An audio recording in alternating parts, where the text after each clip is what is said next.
Senator Ron Johnson is heading up an investigation into the Biden administration's handling of the former president's health.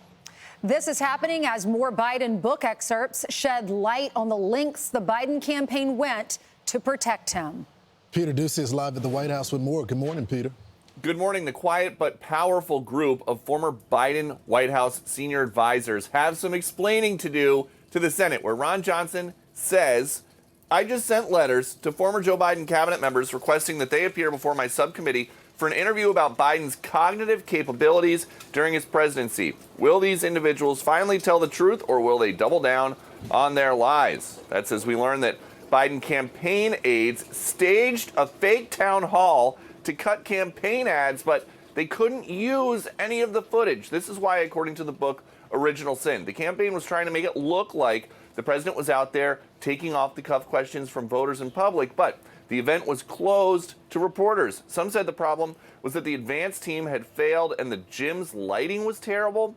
Others admitted that there was a deeper, far less fixable problem.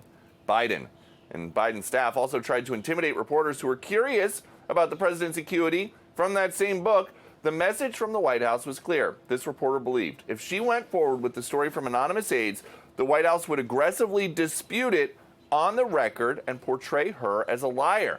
The tacit threat worked, but it didn't always work. How is President Biden ever going to convince the 3/4 of voters who are worried about his physical and mental health that he is okay? He told a story about recently talking to a French president who died in 1996. I'm not even going to go down that rabbit hole with you, sir. We know the president says that his health is fine, but it's just his brain. And that he's sharpest before. He's joking, by the way. Why doesn't anybody in the president's family urge him just to go to get checked out? The president, every president, has a White House medical unit that is with him 24/7. And when I'd ask stuff like that, I would regularly hear audible groans from the rows behind us. It's like you could hear people's eyes rolling out of their heads, but not so much anymore.